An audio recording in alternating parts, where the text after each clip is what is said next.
you can spend all day long talking yourself out of joining a startup for all of the reasons, but the experience that you get in a fast growing company is unlike anything you're ever going to have in your career. And so I would say for somebody that is trying to advance their career and wants to move into the C-suite or VP level or whatever it is they want to do, very few people are going to be able to do it quickly without taking some big risk. Welcome to Multifamily Excellence, the podcast that explores the ever-evolving world of the multifamily industry. I'm your host, Jonathan Treble. In each episode, I'll spend time with a world-class multifamily leader to learn how they're continuously pushing boundaries for excellence. You'll get to hear their perspectives on career progression, leadership philosophies, and strategies for operational excellence.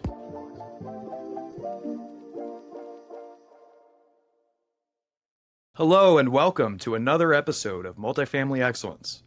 This episode is brought to you by my company, With Me. With Me makes people's lives better every day through convenient, technology-enabled solutions for the multifamily apartment industry and beyond. Today, I am thrilled to speak with Natalie Cariola, a seasoned multifamily technology executive. Natalie spent 25 years of her career in Proptech. She spent 10 years with SmartRent's prior to it being acquired by CoStar. She spent 6 years in the C-suite scaling Zumper's business and is currently the president of Stake, a fintech Proptech company. Natalie is also an advisor to Zumper, Nurture Boss, Women in Proptech, and my company, With Me. Natalie, it's a pleasure to have you on the show. Thank you for having me. Natalie, I'm proud that you're an advisor to me, also a friend, and I'm so excited for this discussion because your career trajectory, I think, is fascinating. I think you can share a lot to people that are looking to emulate your success. So let's go back to the very beginning. Let's go back to how you first entered multifamily, and why don't you share with us how you first encountered this industry of ours? Of course. Well, I think you hear this story fairly often in our industry. I actually started as a leasing agent. It seemed like an interesting role to have in college, helping people find their next home. And so I was 17 years old, started leasing apartments, and did that all through college. Wow, 17. You might have the record on the show for people who entered. I know we had Jen Stachiokas, your friend, on the show, and she began similarly, but I think you win it at 17. That's incredible. And so that lasted all through college. So you were graduating college, and then did you stay in multifamily or did you go somewhere else after college? So I would say it was adjacent. After college, I went to go work in tech sales, and I'm aging myself a little bit here, but that was in the late 90s. So going and working in tech in the late 90s was a pretty bold move, but I knew that that's where the future was going, and it was something I was interested in doing. So I went to go work in tech sales, and I found myself really gravitating towards meeting with apartment owners and operators to talk about our technology solutions because I had such a good understanding of the business. And I think that was when I really realized, before Proptech was even a word, was that there was this intersection of apartments and technology that was really interesting, and I wanted to be a part of it. And so I've spent my entire career in it. Fascinating. And which company was this in the late 90s, the technology company? So it was a company called postnet.com. I don't even know that name exists anymore, but this is when newspapers were struggling with the idea of whether or not to launch web versions of their platform. And I know for people that are younger, it's crazy to even think of that. But newspapers were very scared of technology, and they were scared of the revenue and the eyeballs that they had to lose. And so there was a lot of companies that really hesitated on making that decision. And fortunately, I found an opportunity with a newspaper that was launching a digital version and went to go work there. Right. And you started in tech sales. Now, it seems like your 4 years experience as a leasing agent probably helped you with that. Do you credit that early experience with some of your sales skills? Did it set you on that trajectory? Yeah, I mean, it definitely helped with sales skills for a couple of reasons. One, it got me the job. Hmm. When the company was hiring, they were looking for people that had B2B sales experience. And I was able, fortunately, to convince them that my leasing experience lended itself as sales experience. So that was part one. I think really though, when I think about the time that I spent leasing, it's helped me a lot in sales because it's really helped me think about the customer perspective when you're selling something. Because when you're leasing somebody their home, you're trying to help them figure out where they're going to spend the next 12 months, 24 months, 5 years of their life. You're not selling widgets, right? And so Mm. you really have to understand what's important to them, and you really have to understand what the right solutions are for them. And so I do think that it really taught me a lot about how to sell from a customer perspective at a really young age. Right. And so you've almost been in multifamily your whole career, right? I know this website was not it was adjacent, but you were selling into multifamily. Is that right? Exactly. So, because it was a digital version of the newspaper, anybody and everybody was who you could be selling to. I mean, I was Okay. 21 years old and calling on Ticketmaster, trying to Mm. convince them why they should be thinking about spending advertising dollars online. But you also were calling on local mom and pops. I mean, Mm. anything was in your territory. And so I found myself gravitating towards apartments and towards real estate because it was a business that I understood. And so I think that was where I really decided that intersection of technology and real estate was where I wanted to spend my career. Right. And so I'm picturing you're in sales. This is your 20s, and I know your background. I know you did very well in sales, and I presume you did as an individual contributor as also as a manager. How did you first get into a management position? Where was that? And was that a was that an easy transition for you? Was it something you had to work through? That's a great question. I think anybody who says it's an easy transition into management, I either don't believe them or I think that they have a real lack of understanding of what it takes Mm. to have skills as a manager and a leader. I will say the first time that I moved into management, so it was when I had moved to California and I was working for what we now know as Realtor.com, and I was doing enterprise national level sales. So think like, top 50 NMHC, managing those accounts.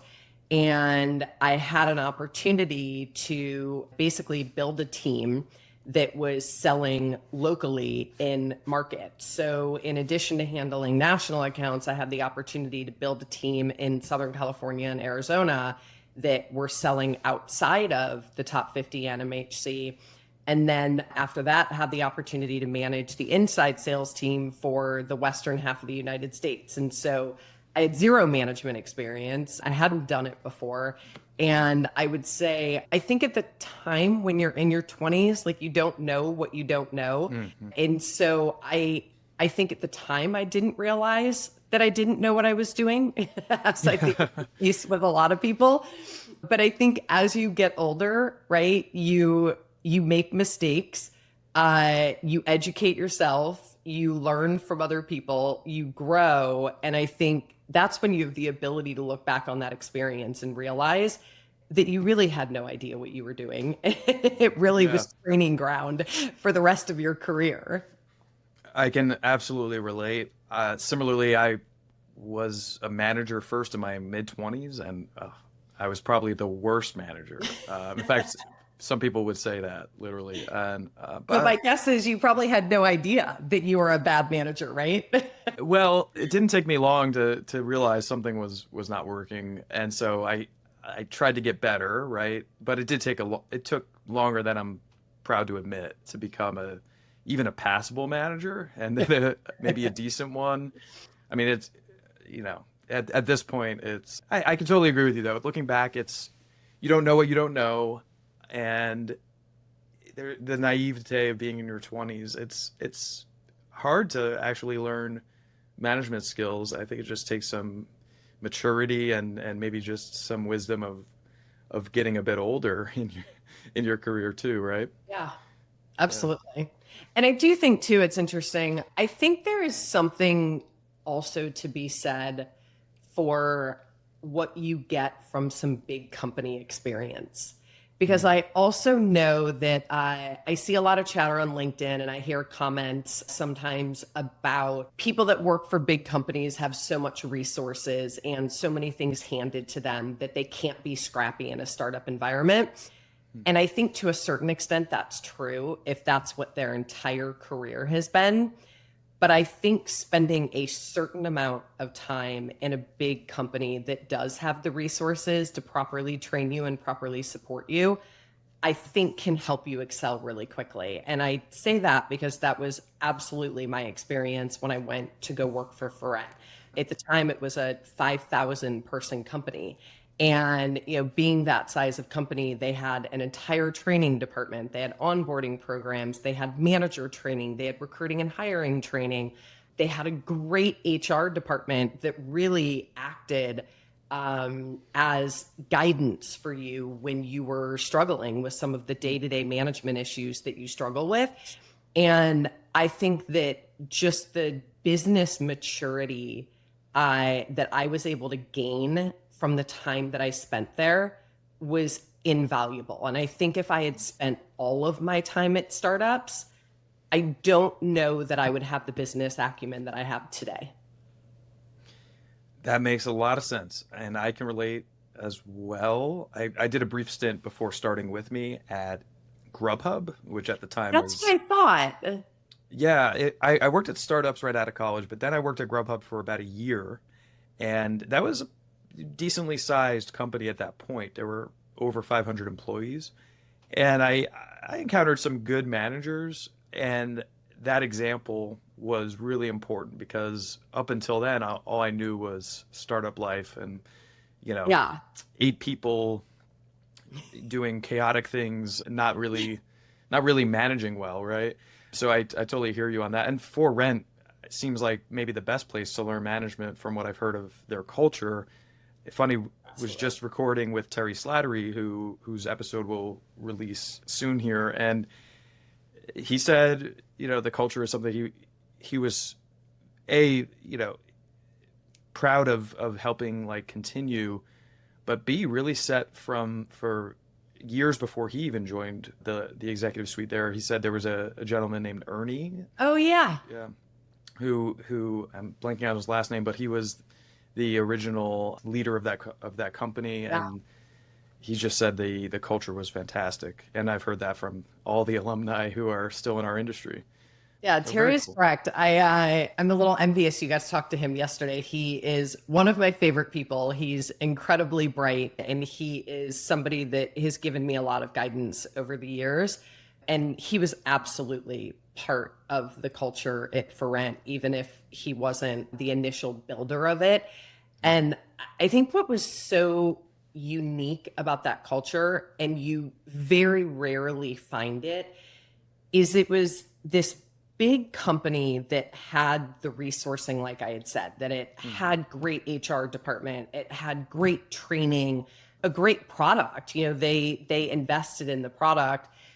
But what was so interesting was that they really supported this entrepreneurial culture, even in a big company. So every general manager of a market had full P&L responsibility. Mm. They wrote a budget, they adhered to the budget, they were the decision maker for their market, and they really were given a lot of freedom and a lot of autonomy to run their market as if they owned the business. And you very rarely see that in large Mm. companies. And so I think that that's what people who work, at least for me, I think that that's why I stayed as long as I did, because I was able to tap into that entrepreneurial side that I have. And I was able to really have autonomy to test things and try things and be successful and fail. But I also had this incredible support system. And it's really rare to find that. It that does sound rare, right, for a 5,000 person company Yeah. to have general managers of markets having their own P&L. That's Yeah. that's really neat. And Terry did mention yesterday he's proud that so many of even the middle managers now are in leadership roles of prop tech companies today, Yeah. right? Or the managers back then are now leading companies today. So he obviously for rent did a lot of things right. Now, talk to us about your career progression there, because I think this was your first foray into management. And what I can tell on LinkedIn, you grew there. I think you were promoted twice into an interesting role at the end in expansion and go to market. Yeah. So tell me, it sounds like a great culture. What do you, besides the autonomy they provided, what else do you credit to your growth during your 10 years at For Rent? That's a good question. I would say, again, I think having really great people around me was really helpful. When I was the general manager in Los Angeles, I was fortunate to have been able to build a really good team from sales to administrative to basically the whole office, a fantastic team. And I think it was the same thing running expansion. Expansion, just as a side note, was one of my favorite roles I have ever had. It was so much fun. And it was really where I learned kind of everything I know about go to market, how to think about identifying markets, understanding the TAM, thinking about pricing, thinking about packaging, understanding how to build break-even scenarios and at what point that happens and what you have to do to get there. That was probably one of my favorite roles that I ever had. And again, I think a lot of it was one, the team that I had with me. I think you've had the opportunity to meet Jennifer Glover. That was the first time that her and I actually worked on the same team together. So her and I both worked for the same company, but had not directly worked together until that role. And we're now on our third company together. So, I think a big part of it is having an incredible team. But I think, again, it goes back to really being fortunate to have a lot of autonomy. You hear great leaders say that all the time, is like, hire really smart, really driven people and then let them run, give them the support they need, but also give them the autonomy to make the right decisions and the wrong ones sometimes. And so I think that really is a lot of what it was team and no fear of failure. And back when you were first stepping into management, and this was 10 years For Rent, where you were promoted twice, did you have the C-suite as your goal? Was that where you wanted to end up someday at some company, or has this kind of evolved for you? It's funny you say that. I don't know if Terry remembers this, but I think it might have been his 40th birthday, if I remember correctly. And I remember it was his 40th birthday, and I sent him an email. And keep in mind, I was, I don't know, 4 levels of reporting to him. Like, I don't even remember what it was a big company, but that was sort of the culture that he fostered, right? It was like people could just call him or send him text messages. And I remember sending him a message and I said, hey, happy birthday, the big 4-0. I would love to sit down at some point and pick your brain on what I need to do to get where you are on my 40th birthday. And so Cool. so when you ask the question, the answer is yes. And it was funny because Terry's response was, why? like, first tell me why you even want this. But yeah, I mean, it's something I think once I really got to see how much I enjoyed running and building a business, it was something that I knew that I just wanted to do for the rest of my career. Okay. Wow. And with that end goal in mind, to be running a business someday, how did you work backwards with your next couple of experiences to prepare yourself for that? Or like tell me what you did after that expansion role at For Rent. Yeah, so I think I would love to say that I had this really strategic plan of, I need to go work for these 3 companies and these 3 Mm-hmm. roles to get from here to here.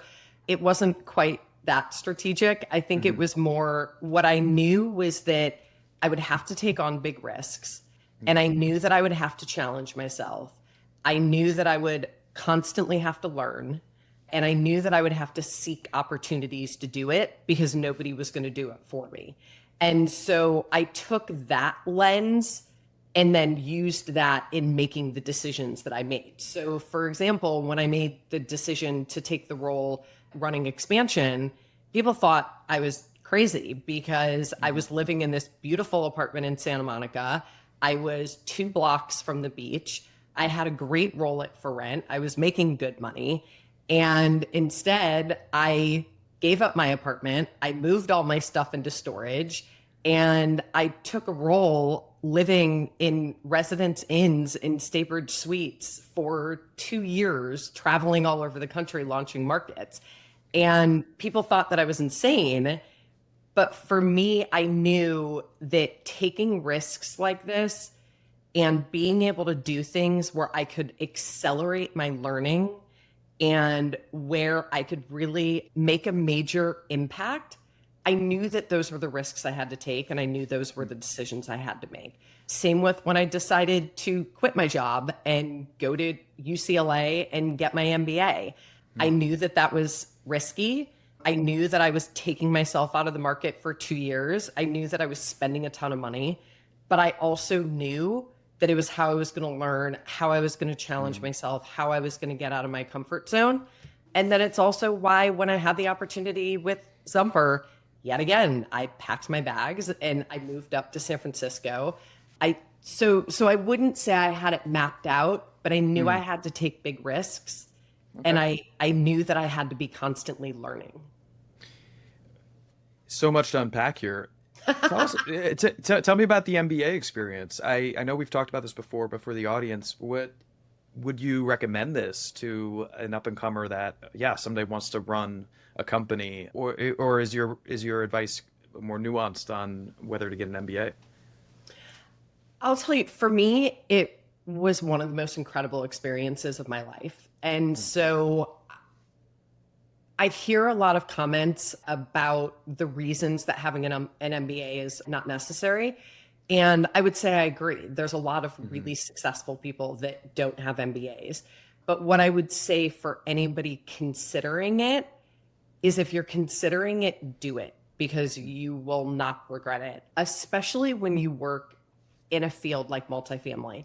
I work with really smart people that I respect and I like, but it's a small industry. We're kind of a tight-knit family. And so I think we don't always have options to really push out of our comfort zone and learn from people that are so wildly different than us with such different backgrounds. And so for me, going to a place like UCLA allowed me to be surrounded by such a different group of people and learn from different people and learn different skill sets and get out of my comfort zone. And I would recommend it to anyone considering it. I've heard similar things. I didn't get it personally, but I studied business in undergrad, so there's a little bit of overlap there. But yeah, I can see the value for, and also, frankly, some people find it a good reset button in their career if they start their career and they don't love where they've ended up after a few years, let's say. It's a great way to go back, get some additional knowledge and credential under your belt, and then try to start it anew in the job market, right? Absolutely. All right, so you graduated with your MBA in 2015. How did you get connected with Zumper? So Zumper was really random. When I was getting towards the end of business school, you would think that after spending 2 years in school, you would have it all figured out. But it was kind of the opposite. It almost felt like back when you were an undergrad again, where you're wondering what you want to do when you grow up. And so I knew that I was still really interested in the Proptech space, but I also knew that after going to business school, I wanted to go to a company that was doing something really interesting, something really different. I knew that I wanted to continue to be surrounded by like really smart, driven people like I was in business school. And so I was very specifically seeking out companies that were doing interesting things with leadership teams that I really wanted to align myself with. And so I randomly was playing around on AngelList, I think, right? Yeah, AngelList. I was randomly playing around on that and just trying to see like who are the companies doing interesting things. And I came across this company called Zumper. And so I reached out to them. It was just like, hey, would love to talk to you, would love to learn more about you, and ended up being able to meet Anthemos and at the time Brian, and just really hit it off with them, but didn't actually end up taking a role with them, maintained a relationship with them for about a year, maybe a year and a half, and then ended up ultimately joining the company. Okay. Wow. I appreciate the intentionality behind that of looking proactively. No, really, I think it feels like so many people, their career evolves more in a passive way, and maybe still opportunistic, but like, an opportunity presents itself, a recruiter reaches out. I don't see it as much where people are intentionally researching companies and then reaching out to those leadership teams. So kudos for that. And your 6 years at Zumper, I know, were marked by a lot of success. I know we don't have hours to talk about it, but like at a high level, what are you most proud of, growing Zumper from, I think it was a very small company Yeah. when you joined to now a very reputable company in the space, having gone through many rounds of financing. Yeah, tell us a bit about that journey. Yeah, I mean, the 6 years at Zumper were just an incredible, incredible time. And, I really have to say that the same way that I talk about Terry Slattery is the same way that I'll talk about Anthemos, the founder and CEO of Zumper. I have been so fortunate to spend 16 years of my career under such incredible leadership, which I don't think a lot of people have that opportunity. So I would say, first of all, like spending 6 years with somebody like Anthemos was just such an incredible adventure for me. The other thing that I would say is living in San Francisco during that time was just unlike anything else. It was just such an experience. And I would say for anybody that has an opportunity to be part of something like that, just do it. When the tech companies were booming and money was flowing in San Francisco, and every single person you met was building an app and starting a company and investing in crypto, like it's just, if you have the opportunity to be in an environment like that, just do it because it's incredible. But I would say the time at Zumper, it just scaling a business like that is so much fun. I mean, it's hard. There's nothing easy about it. You're working endless hours. It is an incredible amount of stress and an incredible amount of pressure, but it is so rewarding because I so few people get the opportunity to see it through. So few people get the opportunity to really take it all the way through for 6 years and see that sort of growth. And so I mean, we could talk about it for days, but I just would Right. say anytime you have the opportunity, do it. Yeah, and you truly did join at the ground level. Were you doing frontline selling when you joined? So you took a gamble on this company, and Of I think course. that one big lesson here, you took a gamble because you had a great career up till then, right? You were at For Rent, a juggernaut. You were in a great leadership position there, and then you go to what it seems like was a startup back then, Yeah. but because you took that risk, you saw it through in the C-suite to running the whole sales organization, right? So, kudos to you for that. What would you any advice you'd say for people that are maybe similarly considering taking a risk on a startup company? Yeah, I mean, I think specifically when it comes to a startup, especially, I mean, I say especially in this environment, but the truth is it was still the same then, right? I mean, you still have so many startups that ultimately, for whatever reason, don't succeed. And so I would say there's always going to be a risk involved, but I think the first question you have to ask yourself is like, how confident are you in your ability? How confident are you in your skill set? And how comfortable are you betting on you? And I think that that's one of the most important things to consider. And then, of course, there's the basics, right? Like how stable is the company? How many months of runway do they have? Do you believe in the leadership? Do you think the product is interesting?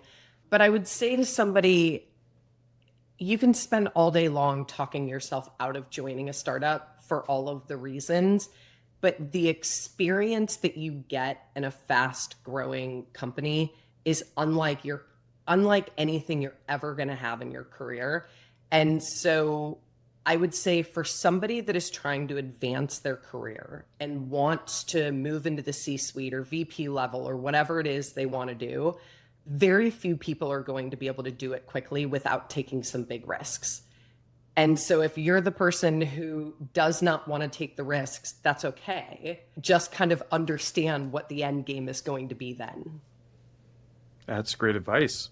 I think very relevant for a lot of people who are tuning in. Now, you are also on advisory boards. You are a mentor, advisor and mentor, not only to me, but to Nurture Boss, Women in Proptech, still to Zumper. And I think you're an advisor with Modern Ventures, or maybe that's ended at this point. But how do you balance your outside commitments with your primary job? Is that something you're just so in love with business that it's easy for you to do that? So, I mean, I think, as we know, nothing is easy, but I think for me, it goes back to what I had said before, like when I took the role of expansion and why I ended up going and getting my MBA is I am constantly wanting to learn. I am constantly wanting to grow, and I constantly want to challenge myself. And what I've had friends say to me before is that everybody grows when they push themselves outside of their comfort zone, but everybody needs to understand how big or small their comfort zone is, right? So like for me, and I'm guessing you are somewhat similar, you have a very big comfort zone. And so it takes a lot to push out of that comfort zone. Other people might have a small comfort zone and it's not as difficult.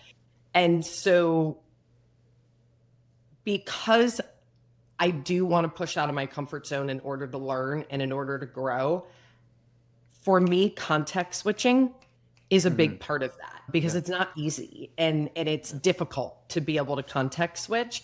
And advising companies as well as having a full-time role involves a lot of context switching. And so I think for me, it's almost like this is an extension of my MBA, that it's something that's pushing me and challenging me and causing me to learn.